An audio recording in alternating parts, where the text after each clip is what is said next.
السلام علیکم ورحمۃ اللہ۔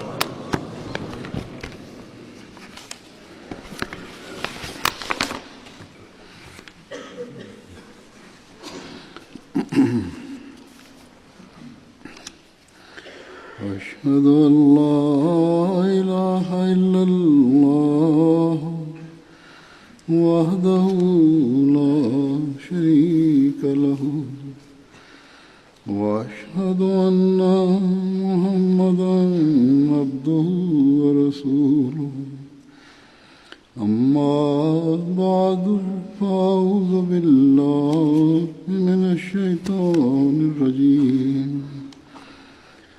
بسم الله الرحمن الرحيم الحمد لله رب العالمين الرحمن الرحيم مالك يوم الدين إياك نعبد وإياك نستعين اهدنا الصراط المستقيم صراط الذين أنعمت عليهم غير المغضوب عليهم ولا الضالين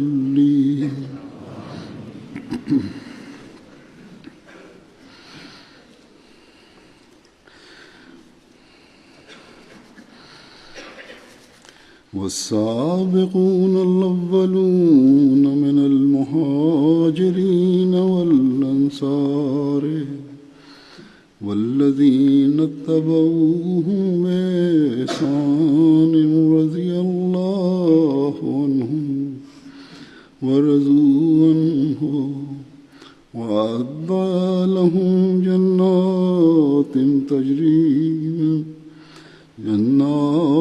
تجري تحتها الأنهار خالدين فيها أبدا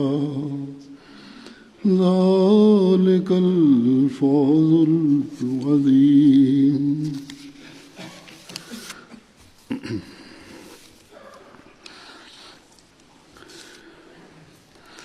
اور مہاجرین اور انصار میں سے سبقت لے جانے والے اولین اور وہ لوگ جنہوں نے حسن عمل کے ساتھ ان کی پیروی کی، اللہ ان سے راضی ہو گیا اور وہ اس سے راضی ہو گئے، اور اس نے ان کے لیے ایسی جنتیں تیار کی ہیں جن کے دامن میں نہریں بہتی ہیں، وہ ہمیشہ ان میں رہنے والے ہیں۔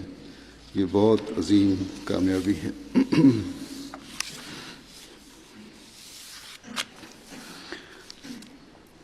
اس آیت میں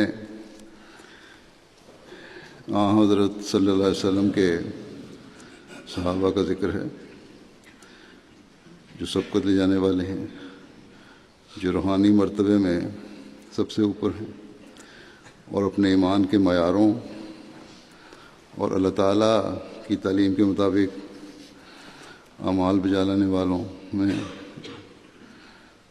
باقی سب کو پیچھے چھوڑنے والے۔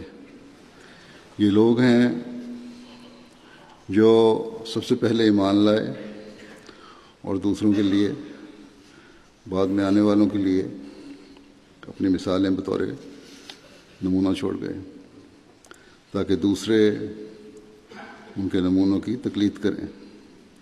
بس اللہ تعالیٰ نے یہاں صحابہ کو بعد میں آنے والوں کے لیے ایک قابل تقلید نمونہ بنایا ہے اور اعلان فرمایا کہ اللہ تعالیٰ ان کے ایمان کے معیار اور ان اعمال سے راضی ہوا جو وہ بجا لاتے رہے، اور انہوں نے بھی اللہ تعالیٰ کی رضا کے حصول کو اپنی زندگی کا مقصد بنایا۔ ہر حال میں وہ اللہ تعالیٰ کے شکر گزار بندوں میں شامل رہے۔ بس اللہ تعالیٰ فرماتا ہے کہ جو بھی ان نمونوں پر چلتے رہیں گے، ایمان، اخلاص، وفا اور اعمال صالحہ بجا لاتے رہیں گے، خدا تعالیٰ کے انعامات کے حاصل کرنے والے بنتے رہیں گے۔ اللہ تعالیٰ نے صحابہ کے بلند مقام کے بارے میں حضرت صلی اللہ علیہ وسلم کو بتاتے ہوئے ان کی پیروی کو ہدایت پانے کا ذریعہ بنایا ہے۔ چنانچہ ایک حدیث میں آتا ہے، حضرت عمر رضی اللہ عنہ بیان کرتے ہیں کہ میں نے حضرت صلی اللہ علیہ وسلم کو یہ فرماتے ہوئے سنا، حضور صلی اللہ علیہ وسلم نے فرمایا کہ میں نے اپنے صحابہ کے اختلاف کے بارے میں اللہ تعالیٰ سے سوال کیا تو اللہ تعالیٰ نے میری طرف وحی کی کہ اے محمد، تیرے صلی اللہ علیہ وسلم، تیرے صحابہ کا میرے نزدیک ایسا مرتبہ ہے جیسے آسمان میں ستارے ہیں، بعض سے روشن تر ہیں، لیکن نور ہر ایک میں موجود۔ بس جس نے تیرے کسی صحابی کی پیروی کی، میرے نزدیک وہ ہدایت یافتہ ہوگا، اللہ تعالیٰ کے نزدیک وہ ہدایت یافتہ ہوگا۔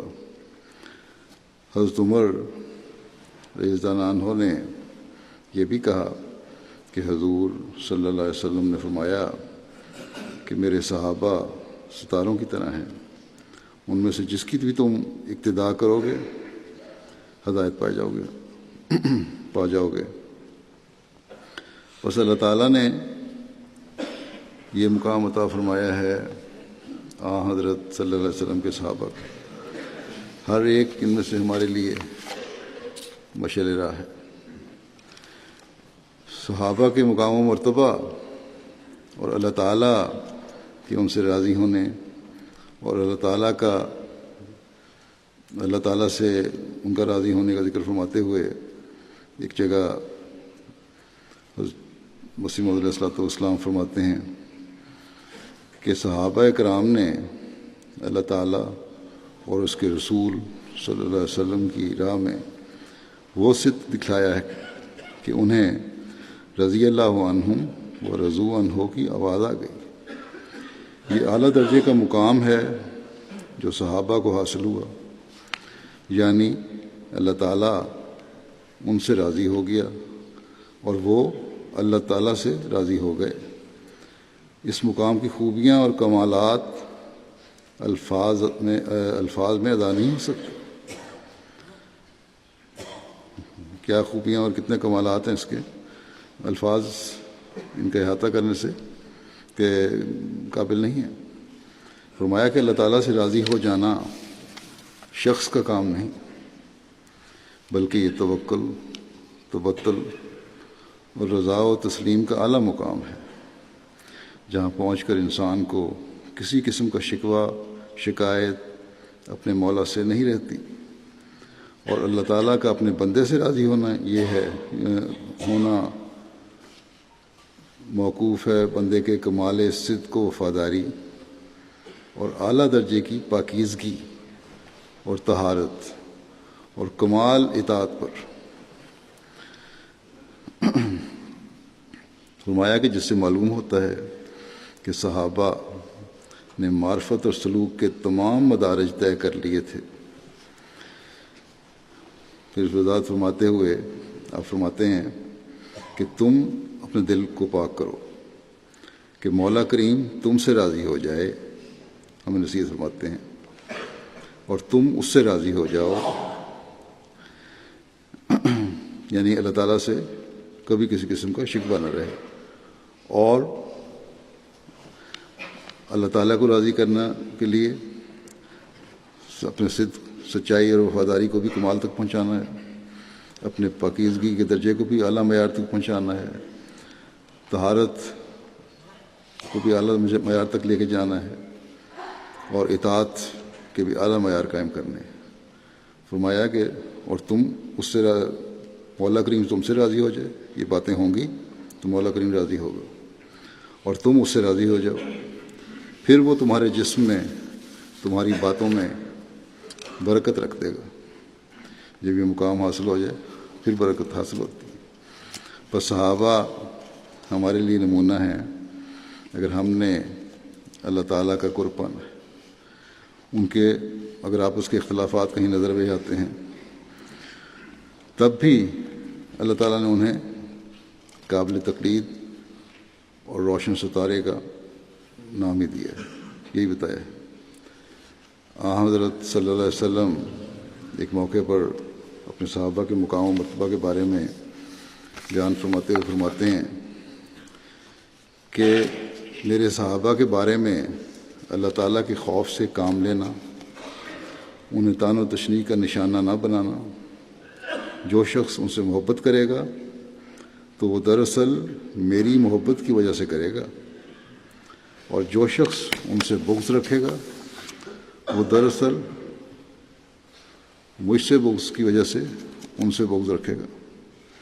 جو شخص ان کو دکھ دے گا اس نے مجھ کو دکھ دیا، اور جس نے مجھے دکھ دیا اس نے اللہ تعالیٰ کو دکھ دیا، اور جس نے اللہ کو دکھ دیا اور ناراض کیا تو ظاہر ہے کہ وہ اللہ کی گرفت میں ہے۔ پھر ایک جگہ فرماتے ہیں کہ میرے اصحاب کو برا بھلا مت کہنا۔ مختلف فرقے ہمارے جہاں مسلمانوں میں جو ہیں ایک دوسرے پہ جب الزام لگاتے ہیں، خاص طور پہ شیعہ تو بہت زیادہ صحابہ کے بارے میں کہتے ہیں۔ فرمایا کہ برا بھلا مت کہنا، ان کے کسی اقدام پر تنقید نہ کرنا۔ خدا کی قسم جس کے ہاتھ میں میری جان ہے، اگر تم احد پہاڑ کے برابر بھی سونا خیرات کرو تو بھی تمہیں اتنا ثواب و اجر نہیں ملے گا جتنا انہیں ایک مد یا اس کے نصف کے برابر خرچ کرنے پر ملا تھا۔ بس یہ وہ لوگ ہیں جن کا مقام اور مرتبہ بہت بلند ہے، اور ہمارے لیے نمونہ ہے، جن کے پیچھے ہم نے چلنا ہے اگر اللہ تعالیٰ کی رضا حاصل کرنی ہے تو۔ بجائے یہ کہ کسی کے خلاف کوئی بات کی جائے یا کسی بارے میں بھی ذہن میں خیال آئے، کسی کے مرتبہ کو ہم اپنے بنائے ہوئے معیار کے مطابق پرکھنے کی کوشش کریں، یہ غلط طریقہ ہے۔ ہمیں حضرت مسیح موعود علیہ السلام صحابہ کے مقام و مرتبہ کا مزید ادراک دیتے ہوئے فرماتے ہیں کہ انصافاً دیکھا جائے کہ ہمارے ہادی اکمل صلی اللہ علیہ وسلم کے صحابہ نے اپنے خدا اور رسول کے لیے کیا کیا جانثاریاں کی، جلا وطن ہوئے، ظلم اٹھائے، طرح طرح کے مصائب برداشت کیے، جانیں دیں، لیکن صدق و وفا کے ساتھ قدم مارتے ہی گئے۔ بس وہ کیا بات تھی کہ جس نے انہیں ایسا جانثار بنا دیا؟ وہ سچی الہی محبت کا جوش تھا جس کی شعاع ان کے دل میں پڑ چکی تھی۔ اس لیے خواہ کسی نبی کے ساتھ مقابلہ کر لیا جاوے، آپ صلی اللہ علیہ وسلم کی تعلیم، تزکیہ نفس، اپنے پیراؤں کو دنیا سے متنفر کرا دینا، شجاعت کے ساتھ صداقت کے لیے خون بہا دینا، اس کی نظیر کہیں نہ مل سکے گی۔ فرماتے ہیں کہ یہ مقام حضرت صلی اللہ علیہ وسلم کے صحابہ کا ہے، اور ان میں جو باہمی الفت و محبت تھی اس کا نقشہ دو فکروں میں بیان فرمایا ہے قرآن کریم میں کہ وہ الف بین قلوبہم لو انفقت ما فی الارض جمیعا ما الفت بین قلوبہم، یعنی جو تالیف ان میں ہے وہ ہرگز پیدا نہ ہوتی، خاص سونے کا پہاڑ بھی دیا جاتا۔ آپ فرماتے ہیں کہ اب ایک اور جماعت مسیح موعود کی ہے جس نے اپنے اندر صحابہ کا رنگ پیدا کرنا۔ صحابہ کی تو وہ پاک جماعت تھی جس کی تعریف میں قرآن شریف بھرا پڑا ہے۔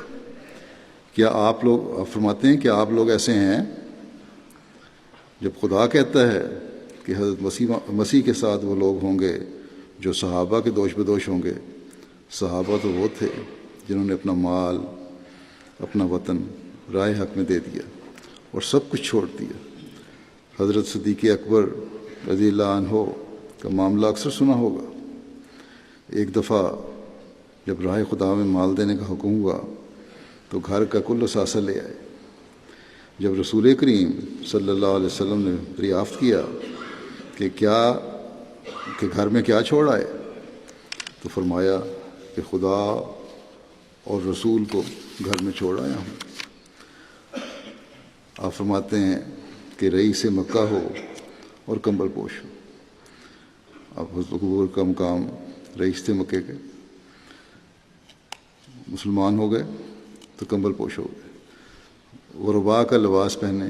یہ سمجھ لو کہ وہ لوگ تو خدا کی راہ میں شہید ہو گئے، ان کے لیے تو یہی لکھا ہے کہ سیفوں یعنی تلواروں کے نیچے بہشت ہے۔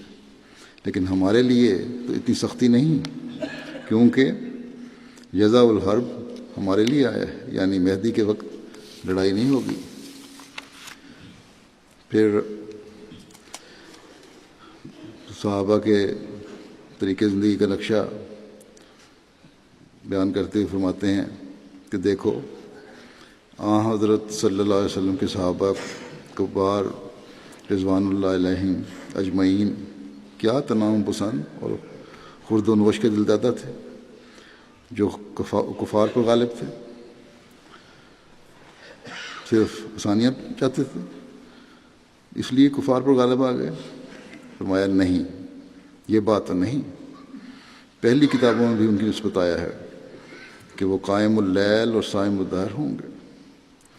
ان کی راتیں ذکر اور فکر میں گزرتی تھیں، اور ان کی زندگی کیسے بسر ہوتی تھی۔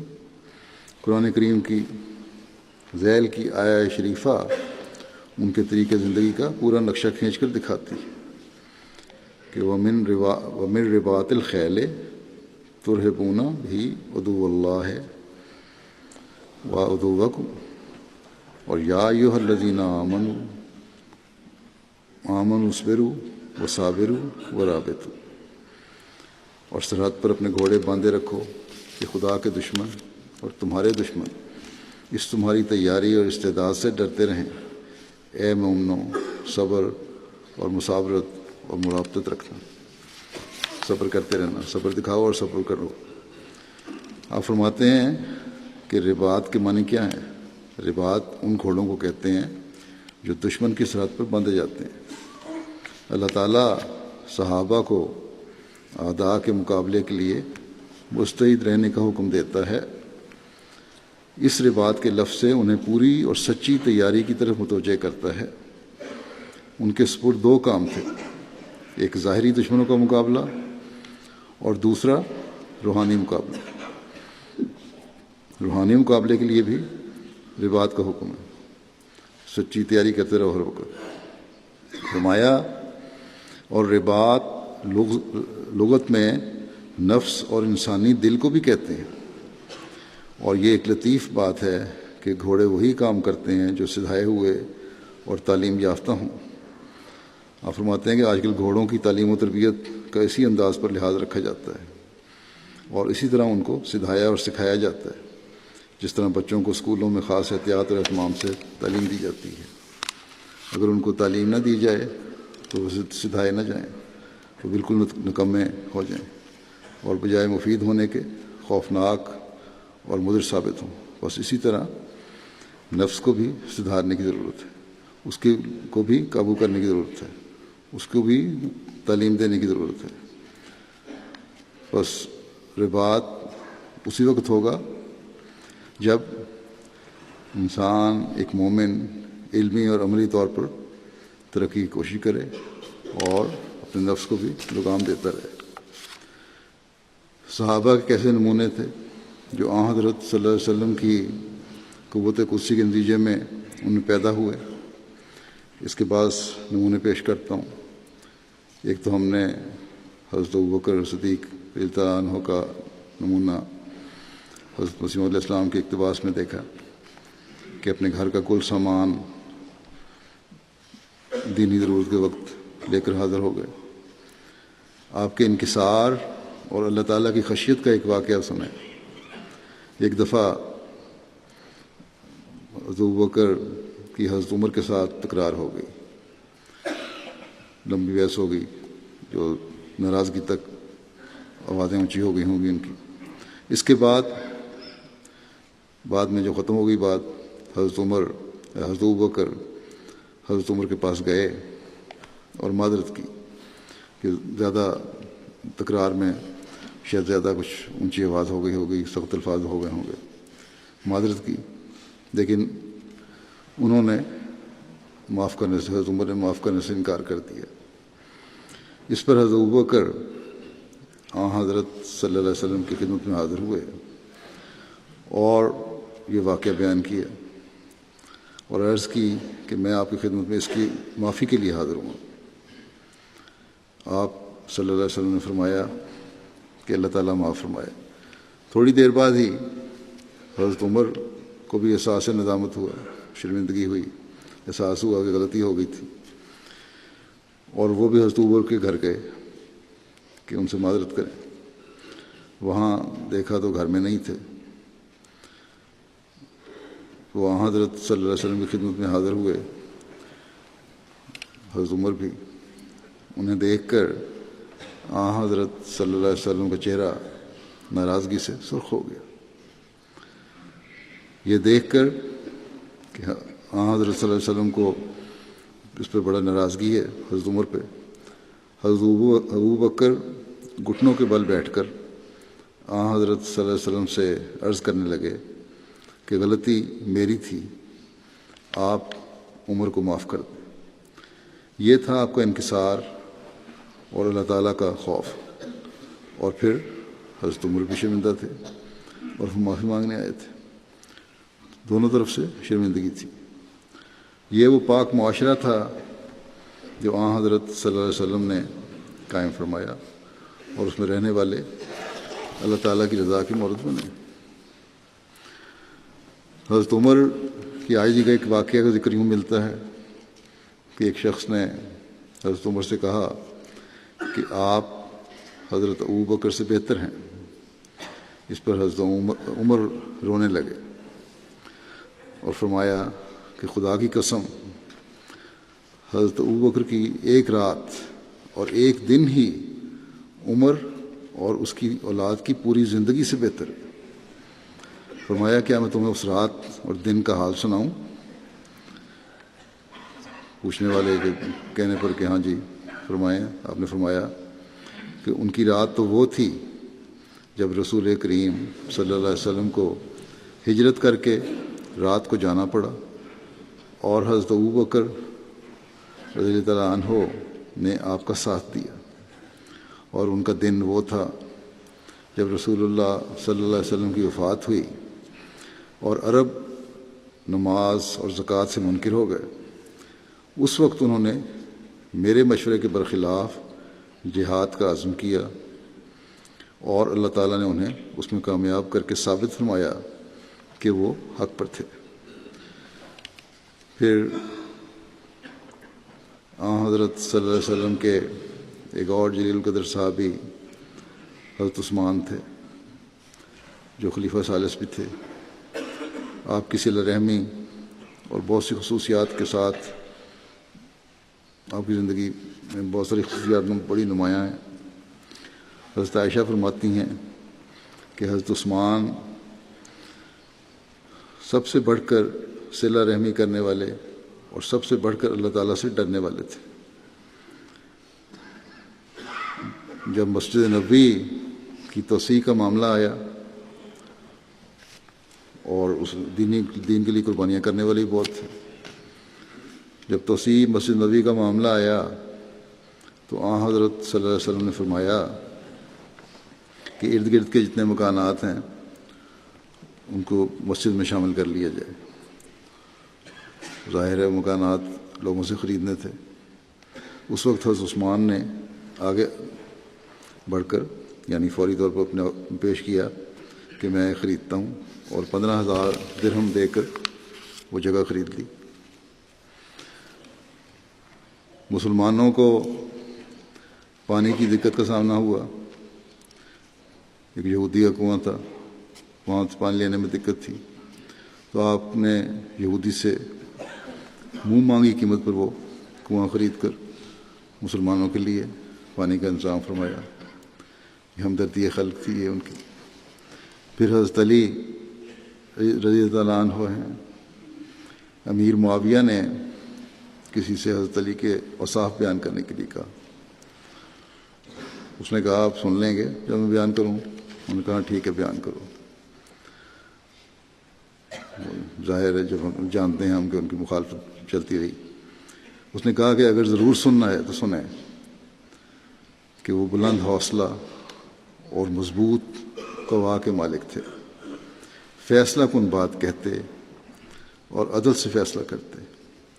ان کی جانب سے علم کا چشمہ پھوٹتا اور حکمت ان کی ہر طرف سے ٹپکتی.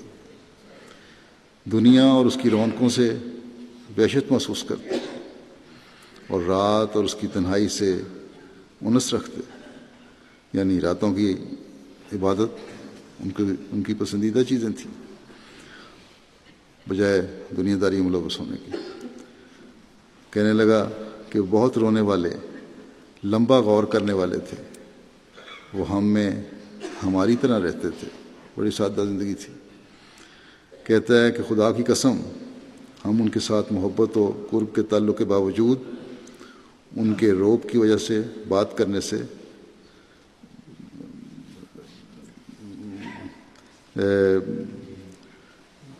رکتے تھے. بات نہیں کر سکتے تھے کھل کے. وہ دیندار لوگوں کی عزت کرتے اور مساکین کو اپنے پاس جگہ دیتے. طاقتور کو اس کے باطل موقف میں طمع کا موقع نہ دیتے. اگر کوئی طاقتور ہے، اگر جھوٹا موقف اختیار کیا ہے، لالچ ہے اس میں، لالچ سے فائدہ اٹھانا چاہتا ہے، اس کا موقع نہ اس کو دیتے، پکڑ لیتے وہیں. اور کمزور آپ کے عدل سے مایوس نہ ہوتا. یہ تھیں خصوصیات حضرت علی کی. امیر معاویہ بھی یہ سن کر نے کہا تم سچ کہتے اور رو پڑے. حضرت صلی اللہ علیہ وسلم کے ایک صحابی تھے حضرت عبد الرحمن بن عوف. قربانی کرنے میں آپ کا بڑا مقام تھا. مالی قربانی میں بڑے مالدار تاجر تھے. دولت کی بڑی فراوانی تھی. ایک دفعہ ایک شخص خانہ کعبہ کا طواف کرتے ہوئے کسی کی آواز سنی جو یہ دعا کر رہا تھا کہ اے اللہ مجھے اپنے نفس کے بخل سے محفوظ رکھنا. جب دیکھا کہ کون ہے وہ شخص تو وہ عبد الرحمن بن عوف تھے. ایک دفعہ ان کا ایک تجارتی قافلہ مدینے آیا تو اس میں 700 اونٹوں پر گندم، آٹا اور دوسرا سامان لدا ہوا تھا. مدینے میں اتنے بڑے قافلے کے چرچے ہو رہے تھے کہ اتنا بڑا قافلہ آیا ہے. یہ خبر حضرت عائشہ رضی اللہ عنہا تک بھی پہنچی تو حضرت عائشہ نے کہا کہ میں نے حضرت صلی اللہ علیہ وسلم سے سنا ہے کہ عبد الرحمن جنتی ہیں. حضرت عبد الرحمن کو یہ اطلاع ہوئی تو حضرت عائشہ کی خدمت میں حاضر ہوئے اور کہا کہ آپ کو گواہ کر کے یہ لدا ہوا قافلہ، یہ 700 اونٹوں کا قافلہ جو ہے لدا ہوا پورے سامان سے، اونٹوں سمیت خدا کی راہ میں وقف کرتا ہوں. حضرت عبد الرحمن کے مقام کا اندازہ اس بات سے لگائیں کہ ایک دفعہ حضرت خالد کی تکرار حضرت عبد الرحمن سے ہوئی تو رسول کریم صلی اللہ علیہ وسلم نے فرمایا کہ اے خالد میرے صحابہ کو کچھ نہ کہو. تم میں سے اگر کوئی احد کے پہاڑ کے برابر بھی سونا خرچ کرے تو عبد الرحمن بن عوف کی اس صبح یا شام کو بھی نہیں پہنچ سکتا جو اس نے خدا تعالیٰ کی راہ میں جہاد کر کے گزارے. ایک صحابی تھے سعد بن وقاص. ان کے ایمان کا واقعہ اسلام قبول کرنے کے بعد یوں بیان ہوتا ہے. وہ خود کہتے ہیں کہ جب میں نے اسلام قبول کیا تو میری والدہ نے کہا کہ تم نے نیا دین کیا اختیار کر لیا، تمہیں بہرحال یہ دین چھوڑنا پڑے گا، ورنہ میں نہ کچھ کھاؤں گی نہ پیوں گی، بھوک ہڑتال. یہاں تک کہ مر جاؤں گی۔ اور نتیجہ کیا ہوگا؟ لوگ تمہیں کہیں گے کہ ماں کا قتل کر دیا، تمہیں تانا دیں گے ماں کے قاتل کا۔ کہتے ہیں کہ میں نے کہا ماں ایسا ہرگز نہ کرنا، کیونکہ میں اپنا دین نہیں چھوڑ سکتا۔ مگر وہ نہ مانی، اور 3 دن اور راتیں گزر گئیں، انہوں نے نہ کچھ کھایا نہ پیا، بھوک سے نڈھال تھیں۔ کہتے ہیں تب میں نے کہا ان کو جا کر کہ خدا کی قسم آپ کی 1000 جانیں بھی ہوں اور وہ ایک ایک کر کے نکلیں تو تب بھی میں اپنا دین نہیں چھوڑوں گا۔ جب انہوں نے بیٹے کا یہ عزم دیکھا تو کھانا پینا شروع کر دیا۔ اللہ تعالیٰ یہ فرماتا ہے والدین کی باتیں مانو، ان کی خدمت کرو، لیکن جہاں دین کا معاملہ آئے، جہاں اللہ کا معاملہ آئے، وہاں بہرحال تم نے اللہ کی بات سننی ہے۔ آپ کو حضرت صلی اللہ علیہ وسلم کی خدمت اور پہرا دینے کا بھی موقع ملا۔ حضرت عائشہ بیان فرماتی ہیں کہ حضرت صلی اللہ علیہ وسلم جب مدینہ آئے تو کچھ بعض دنوں میں کچھ یا ان دنوں میں کچھ خراب حالات تھے، اس کی وجہ سے اب رات آرام کی نیند سو نہ سکے۔ ایک رات آپ نے فرمایا، کئی راتیں اس طرح گزر گئیں، ایک رات آپ نے فرمایا کہ رات خدا کا کوئی بندہ پہرا دیتا تو کیا ہی اچھا ہوتا، تاکہ خطرہ جو تھا وہ نہ ہو اور میں آرام سے کچھ آرام کر لوں تھوڑی دیر، جو بھی معمولی آرام کیا کرتے تھے آپ۔ تو کہتی ہیں جب یہ بات کر ہی رہے تھے تو اچانک ہتھیاروں کی آواز سنائی دی۔ تو رسول کریم صلی اللہ علیہ وسلم نے پوچھا کون ہے؟ جواب دیا میں سعد ہوں۔ آپ نے پوچھا کیسے آئے؟ انہوں نے عرض کیا کہ مجھے آپ کی حفاظت کے بارے میں خطرہ پیدا ہوا، اس لیے پہرا دینے آیا ہوں۔ چنانچہ حضرت صلی اللہ علیہ وسلم رات آرام سے سوئے اور انہیں دعائیں دیں۔ ایک صحابی تھے حضرت زبیر بن العوام، ان میں خشیت الہی بہت تھی۔ آپ کے بیٹے نے یعنی اللہ تعالیٰ کا خوف بڑا تھا کہ کوئی میں ایسی غلط بات نہ کروں جس پہ اللہ تعالیٰ کی پکڑ میں آ جاؤں۔ آپ کے بیٹے نے ایک دفعہ پوچھا کہ آپ دوسرے صحابہ کی طرح احادیث کثرت سے بیان نہیں کرتے؟ کہنے لگے کہ جب سے اسلام لایا ہوں حضرت صلی اللہ علیہ وسلم سے جدا نہیں ہوا، ہمیشہ آپ کے ساتھ ساتھ رہا ہوں، مگر رسول اللہ صلی اللہ علیہ وسلم کی اس تنبیہ سے ڈرتا ہوں۔ ساتھ ساتھ رہا ہوں، بہت باتیں سنی ہیں، بہت حوالے ہیں میرے پاس، بہت روایات ہیں، لیکن صلی اللہ علیہ وسلم کی اس تنبیہ سے ڈرتا ہوں کہ جس نے میری طرف غلط بات منسوب کی وہ اپنا ٹھکانہ جہنم میں بنا لے، کہ کہیں وہ ایسی بات نہ ہو جائے جس کو میں سمجھا نہ ہوں اور غلط نکل جائے، اور اس وجہ سے میں بہت خوف زدہ ہوں۔ آپ شجاعت اور مردانگی بھی آپ میں بہت زیادہ تھی، اتنی تھی کہ جب اسکندریہ کا محاصرہ لمبا ہو گیا تو آپ نے سیڑھی لگا کر قلعہ کی فصیل پر چڑھنا چاہا۔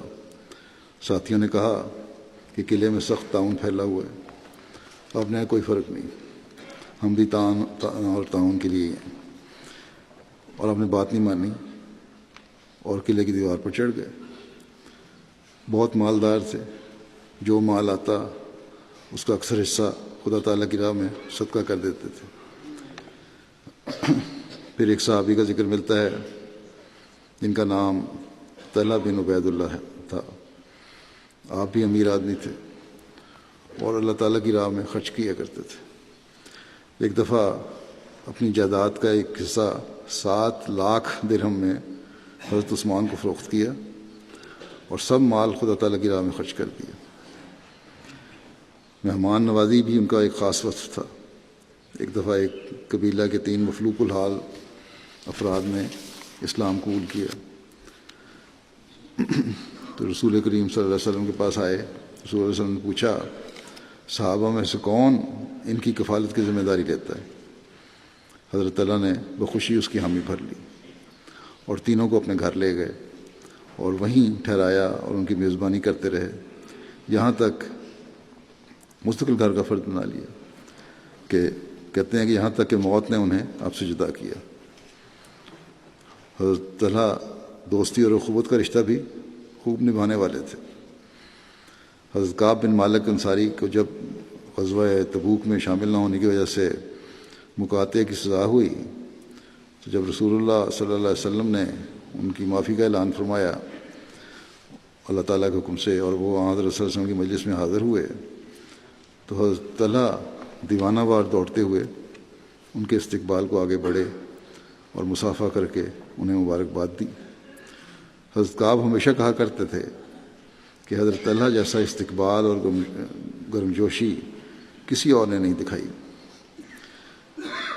ایک خوبی جو بیویوں سے تعلق رکھتی ہے، خامدوں سے تعلق رکھتی ہے، وہ بھی آپ کی ایک اہلیہ بیان کرتی ہیں کہ حضرت طلحہ ہنستے مسکراتے گھر واپس آتے، گھر آتے بڑے کام تھے، مصروف تھے، سب کچھ تھا، گھر آتے تو ایسی شکل بنا کے نہیں آتے تھے گھر والے ڈر کے ایک طرف لگ جائیں کونے میں، ہنستے مسکراتے گھر واپس آتے اور خوش و خرم باہر جاتے۔ گھر بھی، گھر والوں کے ساتھ بھی نیک سلوک تھا، ہمیشہ خوش رہتے تھے، اور یہ نہیں کہ گھر میں اور موڈ اور باہر اور ہے۔ کہتی ہیں کچھ طلب کرو تو بخل نہیں کرتے تھے، مانگو دے دیتے تھے، اور خاموش رہو تو مانگنے کا انتظار نہیں کرتے تھے۔ یعنی یہ نہیں ہے کہ مانگو تبھی ملنا ہے، بلکہ جو ضروریات ہوتی تھیں وہ دیکھتے بھی رہتے تھے اور کوشش کرتے تھے کہ میں کسی طرح گھر والوں کی ضروریات پوری کروں۔ 4 بیویاں تھیں، چاروں بڑی خوش تھیں۔ کہتی ہیں نیکی کرو تو شکر گزار ہوتے تھے، اور غلطی کرو تو معاف کر دیتے تھے۔ تو یہ وہ اصول ہیں جو گھروں کے سکون کا باعث بنتے ہیں، جو میاں بیوی کے رشتوں کو مضبوط کرتے ہیں۔ بس یہ بھی ہمارے لیے ایک نمونہ ہے۔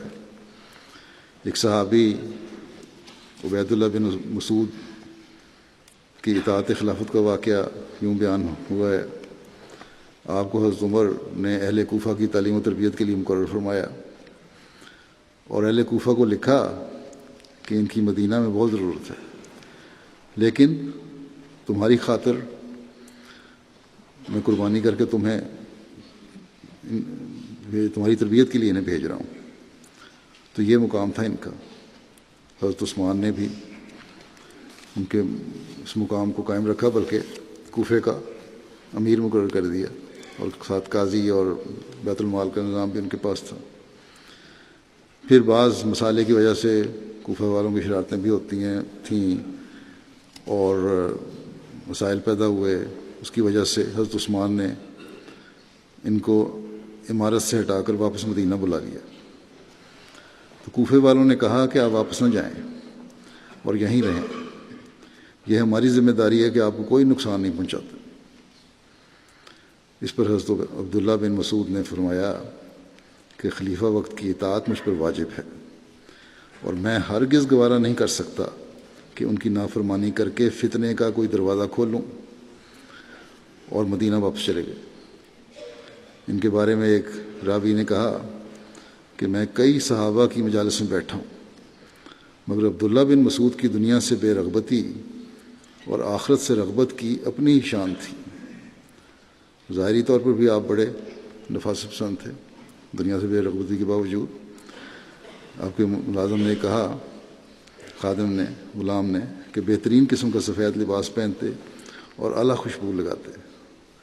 ان کے بارے میں حضرت اللہ کہتے ہیں کہ ان کی خوشبو ایسی ہوتی تھی، اعلیٰ قسم کی، کہ رات کے اندھیرے میں بھی خوشبو سے پتہ چل جاتا تھا کہ عبداللہ بن مسعود آ رہے ہیں۔ بس دنیاوی چیزوں کا استعمال بھی تھا، لیکن دنیا سے رغبت نہیں تھی۔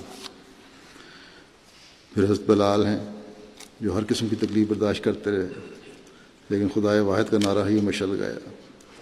سخت پتھروں اور گرم ریت پر آپ کو گھسیٹا جاتا، لیکن اس کے باوجود اپنے ایمان پر قائم رہے، اور احد ہی کا لا الہ الا اللہ اور محمد رسول اللہ کا پھر سعد بن معاذ جو انصاری تھے، انہوں نے جنگ بدر والے دن انصار کی نمائندگی کرتے ہوئے حضرت صلی اللہ علیہ وسلم کے انصار کی طرف سے جو آپ کی جو توقع تھی آپ کو، اس پر پورا اتر عرض کیا کہ یا رسول اللہ، ہم آپ پر ایمان لائے اور آپ کی تصدیق کی اور گواہی دی کہ آپ کی لائی ہوئی تعلیم برحق ہے، اور ہم نے آپ سے اس پر پختہ عہد کیے کہ ہمیشہ آپ کی بات سن کر فوراً اطاعت کریں گے۔ بس اے خدا کے رسول، آپ کا جو ارادہ ہے اس کے مطابق آپ آگے بڑھیں، انشاءاللہ آپ ہمیں اپنے ساتھ پائیں گے۔ اگر آپ سمندر میں کود جانے کے لیے ہمیں ارشاد فرمائیں تو ہم اس میں کود جائیں گے، اور ہم میں سے ایک بھی پیچھے نہیں رہے گا، اور ہم دشمن سے مقابلہ کرنے سے گھبراتے نہیں، اور ہم ڈٹ کر مقابلہ کرنا خوب جانتے ہیں۔ ہمیں کامل امید ہے کہ اللہ تعالیٰ آپ کو ہم سے وہ کچھ دکھائے گا جس سے آپ کی آنکھیں ٹھنڈی ہوں گی۔ بس آپ جہاں چاہیں ہمیں لے چلیں۔ بس یہ لوگ تھے جنہوں نے پھر اپنے عہد پورے کیے اور اپنے نمونے قائم کیے، اور اللہ تعالیٰ بھی ان سے راضی ہوا۔ یہ چند صحابہ کے نمونے ہیں، تاریخ ان کے نمونوں سے بھری پڑی ہے۔ یہ لوگ ہیں جو ہمارے لیے قابل تقلید ہیں۔ حضرت مسیح علیہ السلام فرماتے ہیں کہ قرآن کو چھوڑ کر کامیابی ایک ناممکن اور محال امر ہے، اور ایسی کامیابی ایک خیالی امر ہے جس کی تلاش میں یہ لوگ لگے ہوئے ہیں۔ صحابہ کے نمونوں کو اپنے سامنے رکھو، دیکھو انہوں نے جب پیغمبر خدا صلی اللہ علیہ وسلم کی پیروی کی اور دین کو دنیا پر مقدم کیا تو وہ سب وعدے جو اللہ تعالیٰ نے ان سے کیے تھے پورے ہو گئے۔ ابتدا میں مخالف ہنسی کرتے تھے کہ باہر آزادی سے نکل نہیں سکتے اور بادشاہی کے دعوے کرتے ہیں، لیکن رسول اللہ صلی اللہ علیہ وسلم کی اطاعت میں گم ہو کر وہ پایا جو صدیوں سے ان کے حصے میں نہ آیا تھا۔ وہ قرآن کریم اور رسول کریم صلی اللہ علیہ وسلم سے محبت کرتے اور انہی کی اطاعت اور پیروی میں دن رات کوشاں تھے۔ ان لوگوں کی پیروی کسی رسم و رواج تک میں بھی نہ کرتے تھے۔ ان لوگوں کی پیروی کسی رسم و رواج تک میں بھی نہ کرتے تھے جن کو کفار کہتے تھے، یعنی کفار کی ہر کام جو تھے چھوڑ دیے جب ایمان لے آئے، اور خالصتاً اسلامی تعلیم پر عمل کرنا شروع کر دیا۔ جب تک اسلام اس حالت میں رہا وہ زمانہ اقبال اور عروج کا رہا۔ ایسا زمانہ تھا جب تو اسلام ترقی بھی کرتا رہا۔ پھر ایک موقع پہ آپ نے فرمایا، صحابہ کے فضائل بیان فرماتے ہوئے فرماتے ہیں کہ صحابہ رسول صلی اللہ علیہ وسلم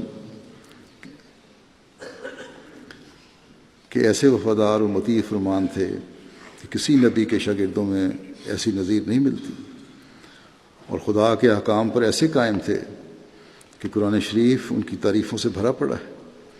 لکھا ہے کہ جب شراب کی حرمت کا حکم نافذ ہوا تو جس قدر شراب برتنوں میں تھی وہ گرا دی گئی، اور کہتے ہیں اس قدر شراب بہی کہ نالیاں بہہ نکلیں، اور پھر کسی سے ایسا فعل شنی سرزد نہ ہوا۔ پھر جب ایک دفعہ توبہ کر لی شراب سے، پھر کبھی نہ پی، اور وہ شراب کے پکے دشمن ہو گئے۔ دیکھو یہ کیسا ثبات اور استقلال الطاعت تھا۔ رسول اللہ صلی اللہ علیہ وسلم کی اطاعت جس وفاداری، محبت اور ارادت اور جوش سے انہوں نے کی، کبھی کسی نے نہیں کی۔ موسیٰ علیہ السلام کی جماعت کے حالات پڑھ کر معلوم ہوتا ہے کہ وہ کئی بار پتھراؤ کرنا چاہتی تھی، اور حضرت عیسیٰ علیہ السلام کے حواری تو ایسے کمزور اور ضعیف الاعتقاد تھے کہ خود عیسائیوں کو تسلیم کرنا پڑتا ہے، اور حضرت مسیح آپ انجیل میں سست اعتقاد ان کا نام رکھتے ہیں۔ انہوں نے اپنے استاد کے ساتھ سخت غداری کی اور بے وفائی کا نمونہ دکھایا کہ اس مصیبت کی گھڑی میں الگ ہو گئے۔ ایک نے گرفتار کرا دیا، دوسرے نے لعنت بھیج کر انکار کر دیا، مگر صحابہ رضوان اللہ علیہم ایسے ارادت مند اور جان نثار تھے کہ خود خدا تعالیٰ نے ان کی شہادت دی کہ انہوں نے خدا تعالیٰ کی راہ میں جانوں تک دینے میں دریغ نہیں کیا۔ اور ہر صفت ایمان کی ان میں پائی جاتی ہے۔ عابد، زاہد، سخی، بہادر اور وفادار، یہ شرائط ایمان کی کسی دوسری قوم میں نہیں پائی جاتی۔ آپ فرماتے ہیں کہ جس قدر مصائب اور تکالیف صحابہ کو ابتدائی اسلام میں اٹھانی پڑیں، ان کی نظیر بھی کسی اور قوم میں نہیں ملتی۔ اس بہادر قوم نے ان مصیبتوں کو برداشت کرنا گوارا کیا، لیکن اسلام کو نہیں چھوڑا۔ ان مصیبتوں کی انتہا آخر اس پر ہوئی کہ ان کو وطن چھوڑنا پڑا اور نبی کریم صلی اللہ علیہ وسلم کے ساتھ ہجرت کرنی پڑی۔ اور جب خدا تعالیٰ کی نظر میں کفار کی شرارتیں حد سے تجاوز کر گئیں اور قابل سزا ٹھہر گئیں، تو خدا تعالیٰ نے انہی صحابہ کو مأمور کیا کہ اس سرکش قوم کو سزا دیں۔ چنانچہ اس قوم کو جو مسجدوں میں دن رات اپنے خدا کی عبادت کرتی تھی اور جس کی تعداد بہت تھوڑی تھی، جس کے پاس کوئی سامان جنگ نہ تھا، مخالفوں کے حملوں کو روکنے کے واسطے میدان جنگ میں آنا پڑا۔ اسلامی جنگیں دفاعی جنگیں تھیں۔ پھر ایک جگہ جس میں فرمایا آپ نے کہ حضرت صلی اللہ علیہ وسلم کے صحابہ کرام، حضرت صلی اللہ علیہ وسلم اور صحابہ کرام رضوان اللہ علیہم کے زمانے کو اگر دیکھا جائے تو معلوم ہوتا ہے کہ وہ لوگ بڑے سیدھے سادے تھے، جیسے کہ ایک برتن کلی کرا کر صاف اور ستھرا ہو جاتا ہے۔ ایسے ہی ان لوگوں کے دل تھے جو کلام الہی کے انوار سے روشن اور قدورت نفسانی کے زنگ سے بالکل صاف تھے، گویا قد افلح من زکاہا کے سچے مصداق تھے۔ آپ فرماتے ہیں کہ اگر انسان اسی طرح صاف ہو اور اپنے آپ کو کلی دار برتن کی طرح منور کرے تو خدا تعالیٰ کے انعامات کا کھانا اس میں ڈال دیا جائے۔ لیکن اب کس قدر ایسے ہیں، کس قدر انسان ہیں جو ایسے ہیں، اور قد افلح من زکاہا کی مصداق ہیں۔ بس ہمیں یہ کوشش کرنی چاہیے کہ ہم اپنی اصلاح کریں اور اپنے برتنوں کو صاف کریں، اور جب حضرت مسیح موعود علیہ السلام کو مانا ہے، حضرت صلی اللہ علیہ وسلم کے عاشق صادق کے زمانے میں مانا ہے، تو پھر ان تمام باتوں پر عمل کرنے کی بھی کوشش کریں جو حضرت مسیح موعود علیہ السلام نے بیان فرمائی، جن کے نمونے جی پہلی سنت تو حضرت صلی اللہ علیہ وسلم نے قائم فرمائی، پھر ان کے نمونے ہمیں آپ کے صحابہ نے دکھائے، تبھی ہم حقیقی مسلمان بھی بن سکتے ہیں۔ اللہ تعالیٰ ہمیں اس کی توفیق عطا فرمائے۔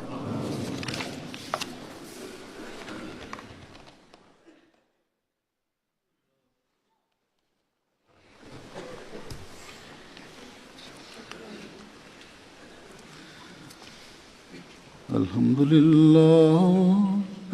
لله نحمده ونستعينه ونستغفره ونؤمن به ونتوكل عليه ونعوذ بالله من شرور أنفسنا ومن سيئات أعمالنا، من يهده الله فلا مضل له ومن يضلل فلا هادي له، ونشهد أن لا إله إلا الله ونشهد أن محمدا عبده ورسوله۔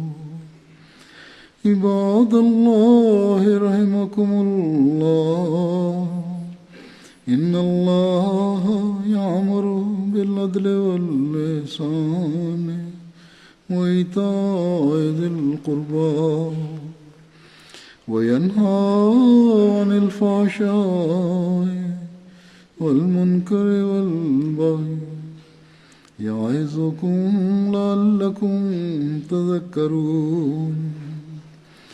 اذكروا الله يذكركم وادعوه يستجب لكم ولذكر الله أكبر۔